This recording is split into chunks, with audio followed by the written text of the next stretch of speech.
What up, guys? What's up? What's happening? I'm so excited for today's show. You know why? Why? Because we're going to be doing a deep dive into the biggest sporting event on the whole planet, the World Cup, people. You guys excited? Football. Exactly. So now that the draw has come and gone, the official countdown has begun. First, we're going to talk about the new World Cup format that has made way for more Davids to take on Goliaths of soccer. Okay, a little competition here.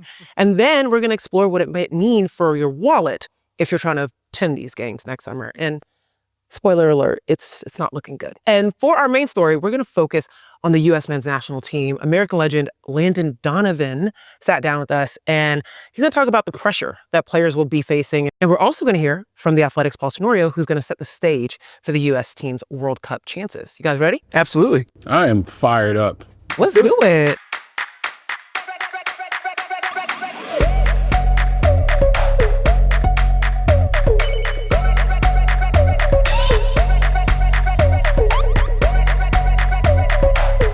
If this team gets to a quarterfinal and then a semifinal, there's going to be, a fifth or a sixth or a seventh of our population watching this game in America. And that's a massive opportunity. Let's jump right into it, guys. So this year's World Cup format is going to be a little bit different. It's got a brand new one featuring 48 teams. That's 16 more than they had at the last World Cup. Okay, if you do the math, that means there's 40 more matches in this year's World Cup, and that includes an additional knockout round. While these changes are going to make it harder to win the tournament itself, it actually has helped open up doors for some smaller teams, smaller nations, to be able to compete on the world stage. Just look at the qualifications of two of these countries, Cape Verde and Curacao in particular. If you've never heard of Cape Verde, it's a chain of islands off the west coast of Africa with a population of just over 500,000 people. Meanwhile, Curacao is the smallest nation to ever qualify for the World Cup with a population of just 185,000. That's smaller than the population of Akron, Ohio, and they're playing in the World Cup. I feel like there's Texas high schools bigger than that. Yeah, definitely. And also, there's some outstanding reporting, as always, from the Athletics' Nick Miller, who asked the Cape Verde fan if this was the greatest sporting achievement in the country's history. As Nick wrote, the fan gave, quote, a similar expression you'd expect if you'd asked a grown adult if they could count to 5. So that's how excited they are about this. Yeah. It feels cool in a way, but it also has that kind of lambs being led to slaughter kind of vibe through those blood games in college football. That's the thing, right? You get excited for these countries to be involved in this very large stage, but it feels like they're being set up to fail. Like, this is the David versus the Goliaths of the world. And do we feel like that's really being set up for failure? My thing is, who cares? If you're from one of these countries, if you're from Cape Verde, if you're from Curacao, you get to watch your nation, where you're from, play on the biggest stage in all of sports for multiple games. If they have one goal, one moment, one thing to attach themselves to, and even beyond that, as somebody who doesn't really care about soccer in this country, the act of going to the bar and watching the World Cup is an incredible experience no matter what the final outcome is. And so I think for all of these countries, just being there is enough to make this worth it. It made me think of Team USA basketball when the Dream Team did their thing in '92, and you had the Angolan team who Charles Barkley elbows one of the dudes in the chest, and he's sitting there after the game asking him for his autograph, right? Like, being on the stage with these global figures, and especially in this sport, you get that look, you get that accomplishment, you get that achievement, you go back to your country and you're a hero. So I think it kind of balances out a little bit. Getting to go up against Spain and France and Argentina, even if you score one goal, you're going to remember that for the rest of your life. Even if you don't. The idea of being on the field with a Ronaldo or a Messi, guys like that. I mean, this is going to be an all-time experience for everybody on the field and everybody getting to watch these games. And Curacao only has one player that was born in Curacao. A lot of their players are from the Netherlands, which is the Dutch Caribbean island. I don't think that cheapens anything. I think anything that can get these teams involved in this tournament on this stage can only be a good thing for the countries that are here. And every once in a while, you got to enlist some help, right? You got to get some ringers in there. On the baseball side of things, the World Baseball Classic, Team Netherlands has multiple ringers from Curacao. There you go. It's like an exchange program. It's totally fine. What's crazy is you still have nations like Italy and Sweden and Denmark and Poland that have yet to qualify. So there's still some games to be had and still some Goliaths that have to prove their mark. And don't worry, somebody's going to get caught slipping. And it would be the Miracle on Grass or something like that. You know what I mean? Sounds like a dope dispensary name, by the way.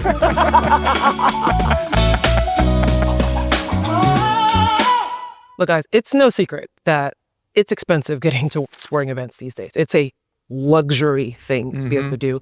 And as you can expect, the World Cup is not going to be any different next summer.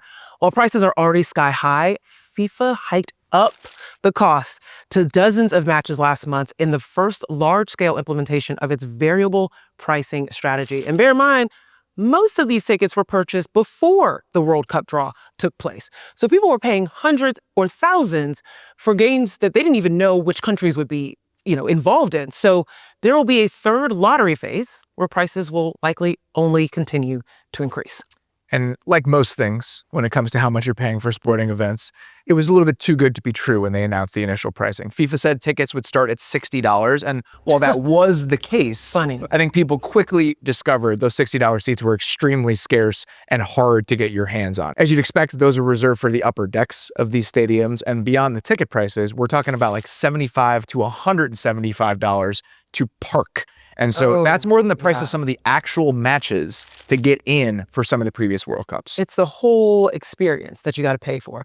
By the way, I was actually looking through articles to see how times have changed. The highest ticket price for the final, for all the marbles, in the last American World Cup in pre-Ticketmaster 1994. Anybody want to take a guess? I guess a few $100. Yeah, a couple. $475. Oh, Do that. yeah. That's affordable, okay? Compare that to prices for the opening match. This is not the final. The opening U.S. match in LA next year, over $500 just to get into the door. 60 ain't even available, Robert, okay? This is the opening match. Damn inflation. It's the inflation, but also just this is the nature of trying to go to sporting events. For me, I'm thinking about the next generation of fans for all of these sports. It's no longer part of the sporting experience and part of being a fan to experience this stuff live. Like, we've moved to a place where you're mostly going to experience it on television, and I truly do think that there's something lost in a world where that's the case. The demand will set the price. And is it affecting how people are experiencing the World Cup? Is it going to affect the long-term sustainability of the event?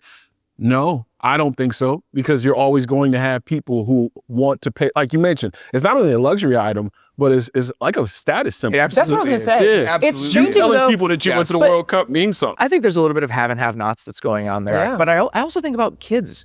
I think because for me, I'm an almost 40-year-old man, right? Like, when the Coachella lineup came out this year, Nine Inch Nails is at Coachella, I bought tickets immediately. Like, there are things I can do, but if you're a 10-year-old kid and you want to go see a soccer game and your parents can't afford to bring them and you and your little brother, you're missing out on something. You're missing out on a quintessential experience. And so while the demand is always going to be there, it becomes this luxury item only available to a select few. And there really is, to me, something lost when that's the case. Or there's a burning fire in that child to be like, hey, I'm not going to have my kids go through this. I'm going to make sure that I make enough money in the long So we're run. inspiring the next generation by making things expensive. I like that. That's a good twist. You know what I mean? Get it out the mud. But there's also this aspect of trying to grow the sport. If you can't go see that and you can't see the representation, you can't see the excellence out in the field and really have that invoke something in you, where is that inspiration going to come from, and how is FIFA going to get the next generation ready to play in these World Cups? I think it's a broader problem we have across sports, where the middle class in a lot of sports, whether it be basketball, football,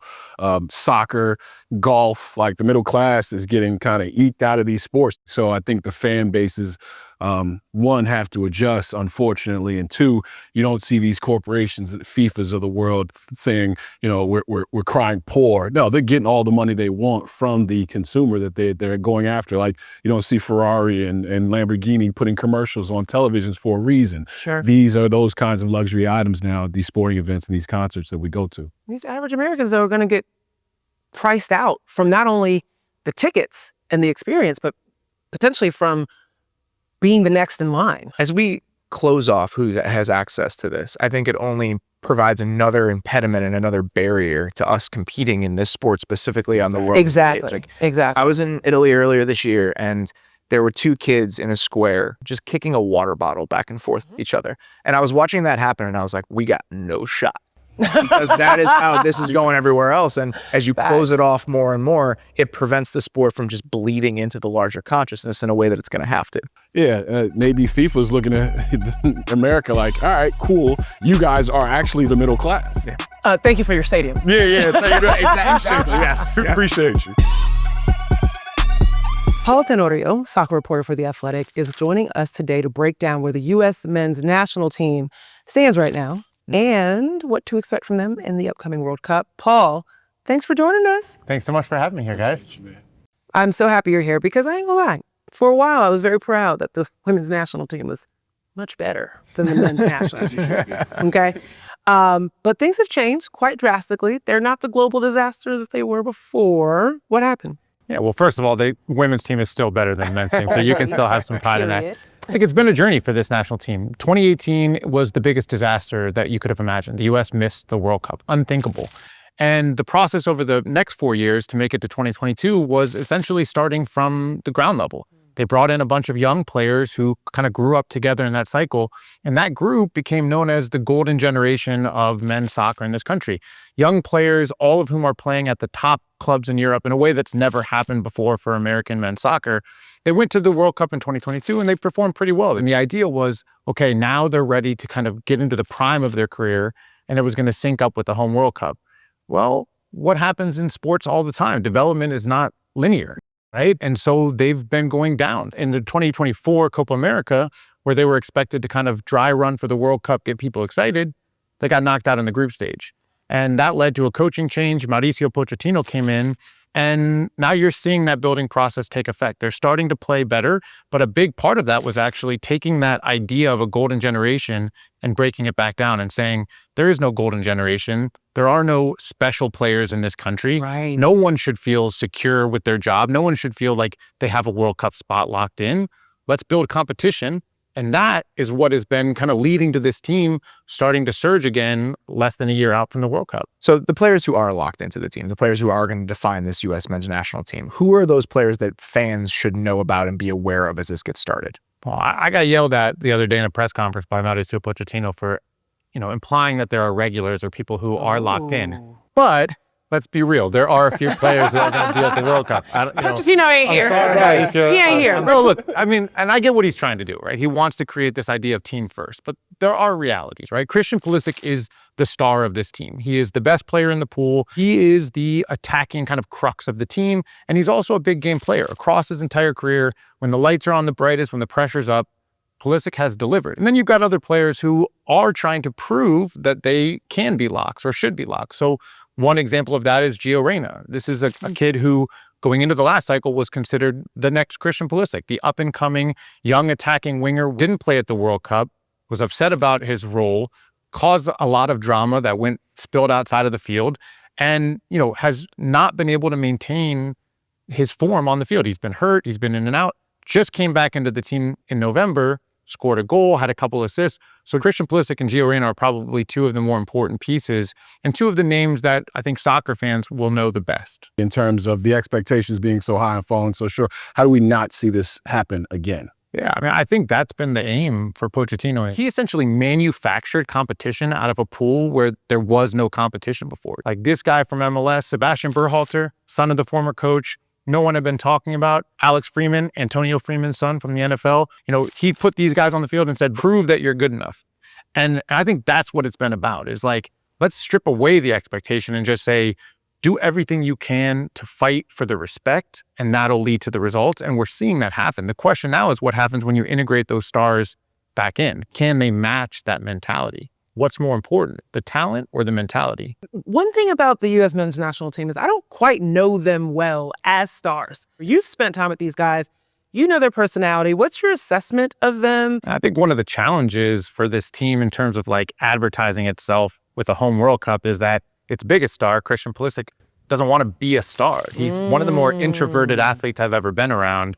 And, he's been a star since he was 17. So he's been dealing with this idea of fame and his natural introverted personality for a really long time. How can you tell he's an introvert? When I would go through the mix zone, which is where the players come after a game, and the reporters are all waiting on one side of the barrier and the players come through on the other, Christian would always stop because he had to, because he started the team. And, you'd ask him a question and he'd kind of like grimace at you. And at first I was like, man, this guy really doesn't like me, or he thinks I'm talking about It's personal. That might be true. I'm not trying to say that's not true. But what I learned is he is working through that awkwardness of he doesn't really want to be all these cameras around him, tape recorders, and he's trying to think through his answer and he feels uncomfortable. And so he's really trying to deal with that. We've seen, especially this new generation of athletes, their parents are very involved, right? They want them to win. They want them to get the top spots. And the only thing, you talked about Gio Reyna, only thing I remember is being on X and seeing his parents saying something about his playing time. I was like, oh, this is messy. What was that about? Yeah, I think messy is a good word for it. So I'll try to summarize this quickly, but it's very difficult because there's so many twists and turns to it. Sure. Gio Reyna was put on the bench for the opening game of the World Cup by Greg Berhalter, the coach at the time. He thought he should be a starter. And he essentially kind of pouted through the next couple training sessions and nearly got sent home. But after the tournament, Greg Berhalter went to a leadership conference and he spoke about that incident and how he felt like it was a good example of how the team was able to come back together, not let this distract them, and perform well at the World Cup. It was supposed to be off the record. Well, all those comments came out. I wrote the story that it was Gio Reyna that he was talking about because he didn't name the player. And it kind of got messy from there. And it was messy because there were also relationships there. Gio Reyna's father, Claudio Reyna, is a legend of the U.S. national team program. He also grew up with Greg Berhalter. Their wives grew up playing together, went to college together, played soccer at UNC together. So there were a lot of deep relationships there. The parents put out a domestic violence incident that happened between Greg and his then girlfriend, now wife, in college 2+ decades before. And we just kept spinning down this path of personal attack. Completely Personal attack on my son, what it felt like, right? Right. There was a lot to deal with there. Amongst it is like, okay, what role should a parent have, even if they are a legend of the program like Claudio Reyna was? But also, I think the team inevitably performs better because everyone's got something to prove. So we'll see if that translates to the World Cup. All right, so what do you expect? I think a quarterfinal is kind of the baseline standard. Not only do you have to get out of the group stage and win a knockout game, you need 2 knockout wins for me to look at it as a success. And hopefully that happens because, again, I think this is a sport that's got so much potential, but it still lags behind the rest of the world in terms of how many people pay attention to it, what people give it credit for. A run deep into the World Cup for the men's team, I think, could do a lot. Do you think that is a possibility this time around? You feel the belief, right? Like, exactly. You feel that click across the board for everybody. Exactly. And like I alluded to the other night where Mauricio yelled at me, he was not happy about the question about regulars or non-regulars. That's because he knows inside that locker room, he has that belief over the idea that there are no regulars.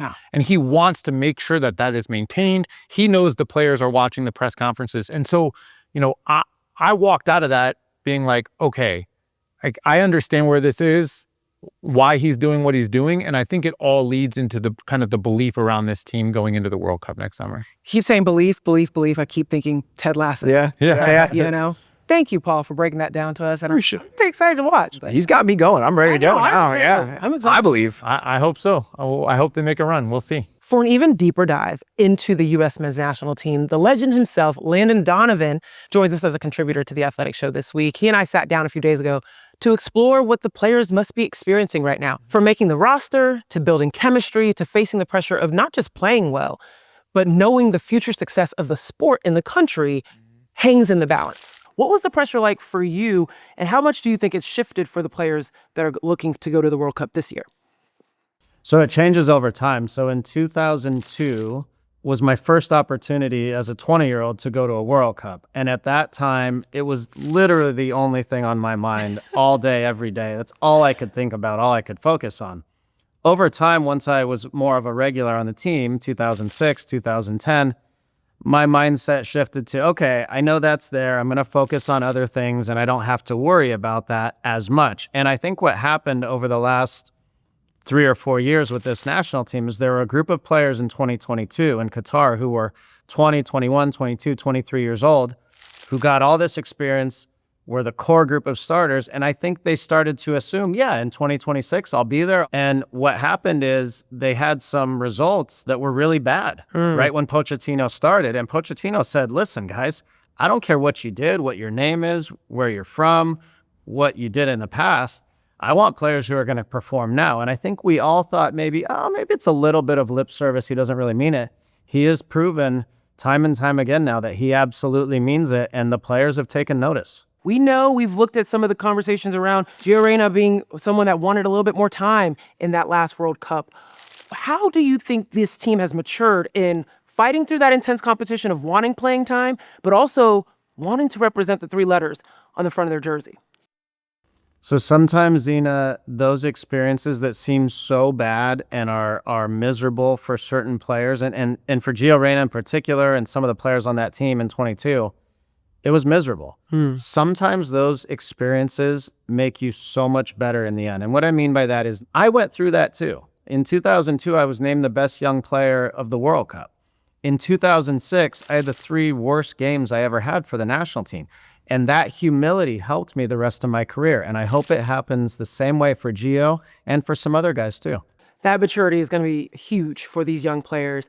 Let's shift a little bit to the system that funnels players into the men's national team programs. What do you make of how players are developed in the United States? And how much do you think a U.S. World Cup and performing well there will change the system of players developing? There are 2 parts of the question. So the first is, what does a deep World Cup run or a really successful World Cup do to change people's perception and get people into it? I learned it myself in 1994. I was a 12-year-old boy. I went and watched Argentina play Romania. I watched the U.S. team go through the group stage and then ultimately get knocked out. But it inspired me, right? So I was one of probably hundreds of thousands or millions of kids who were like, wow, I want to play this game at a higher level.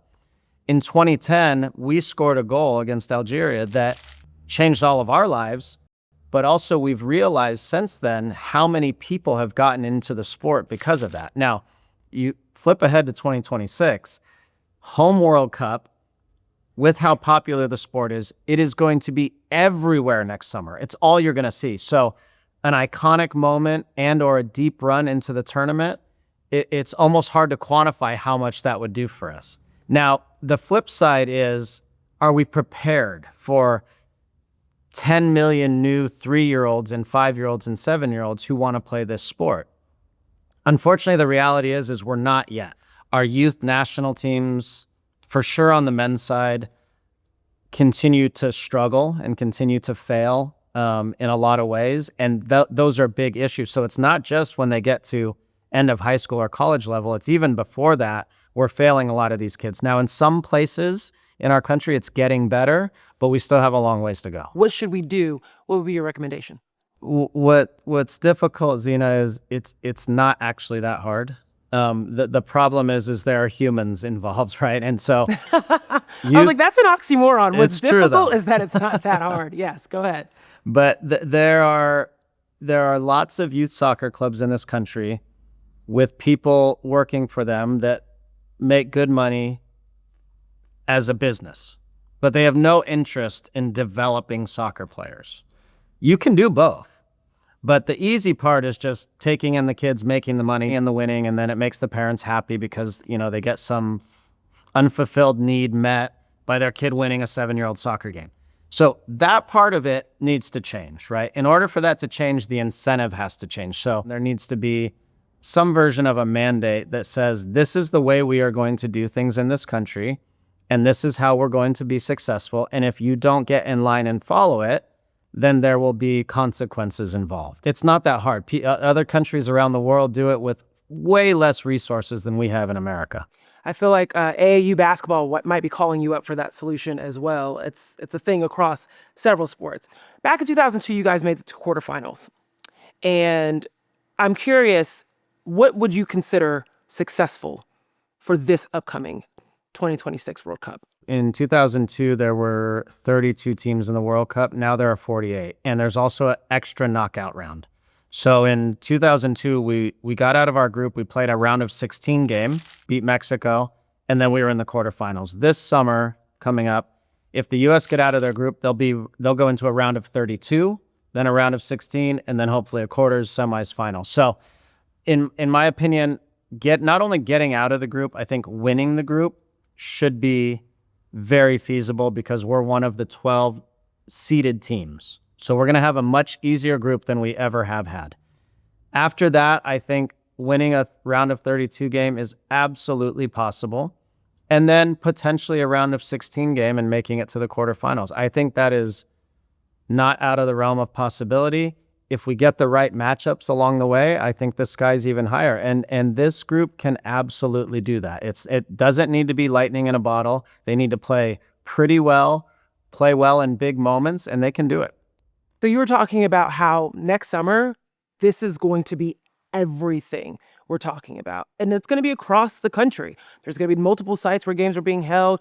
These players feel like they have to carry the burden of soccer, the future of soccer within the United States on their shoulders because they could be creating those moments for the next generation.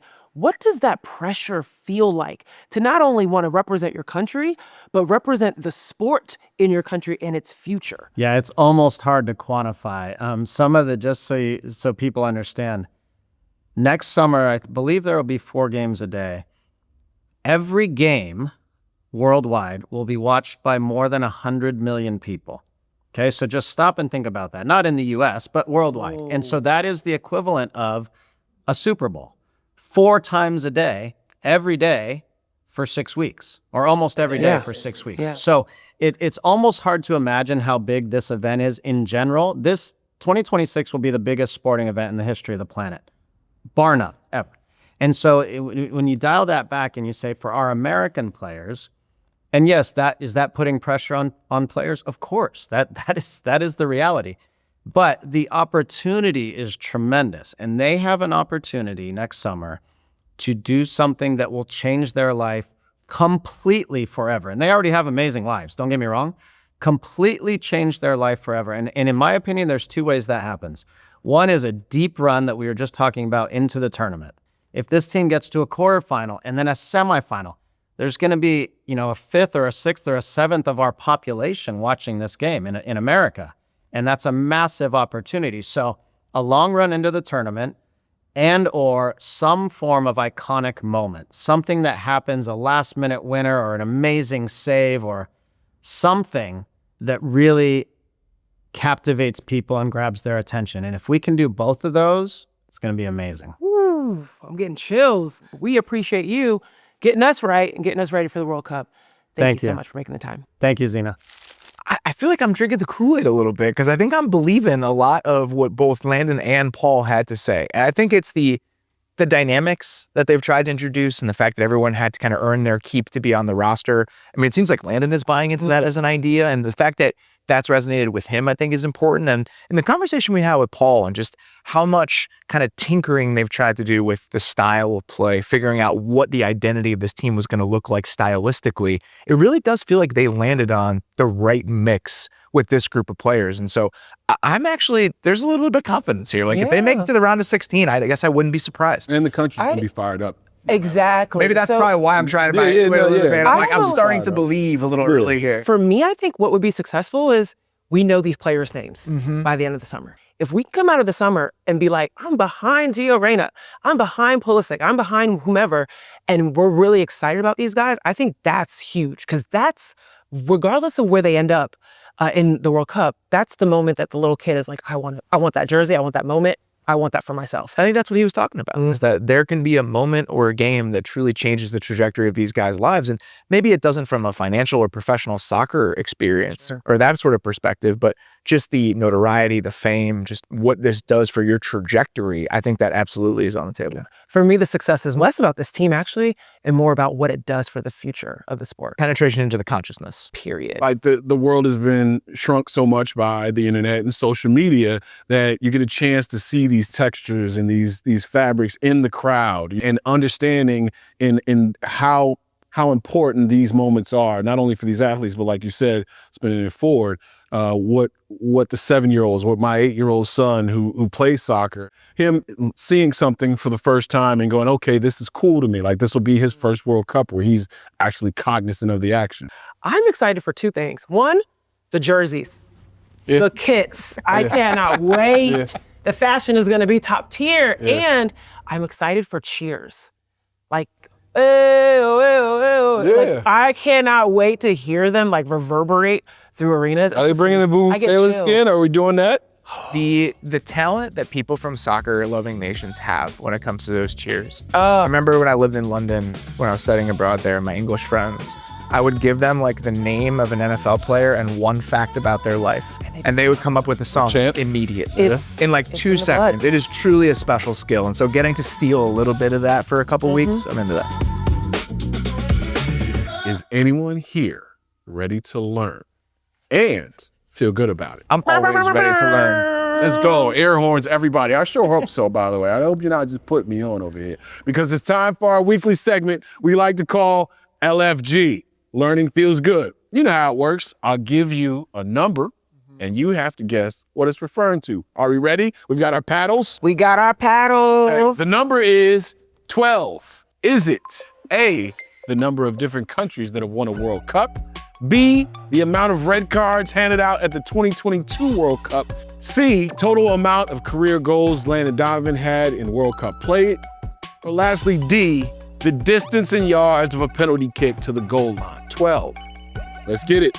Come on. I have no idea. Study long, study wrong. I have no sense of how far away the penalty kick is. It could be 30 yards. I can tell you. I think that's too short of a distance. 12? That seems right. That seems further away. Yeah, it feels way further. That would be 36 feet if we're doing the conversion. I'm going to go with C? Oh, well, no, because of the Landon Donovan thing? I'm going to go. I don't feel good about it. Well, you just told me the 36 feet thing, and I feel like that actually changed my opinion. Ooh, So I'm going to go with D. What is it? All right, C or D?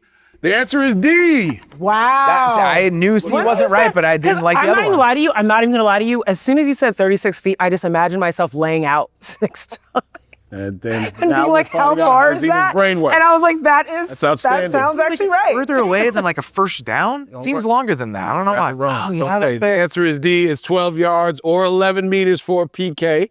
And that's a penalty kick, not a preacher's kid. As you remember, the last World Cup ended in dramatic fashion with Argentina topping France in penalty kicks. Hopefully, the U.S. is involved this time around. That game was like penalty amazing, kicks? by the way. I mean, I'm not against them. I just don't think it's a good way to determine the a game. sporting event. Yeah. I don't know. Like, it's I just so feel like far there's... removed from what the sport actually I is. get There's it. got to be a better way. Make them play till they collapse. I get it, but the moment of glory is unmatched. You can play for hours and hours and hours. That's the reason. But I still just, something doesn't sit right with me about it. All right, guys, that is it for this week. Thanks to Paul Tenorio for coming out and hanging out with us, and to Landon Donovan for sharing his insights with me, you guys, and all of you watching.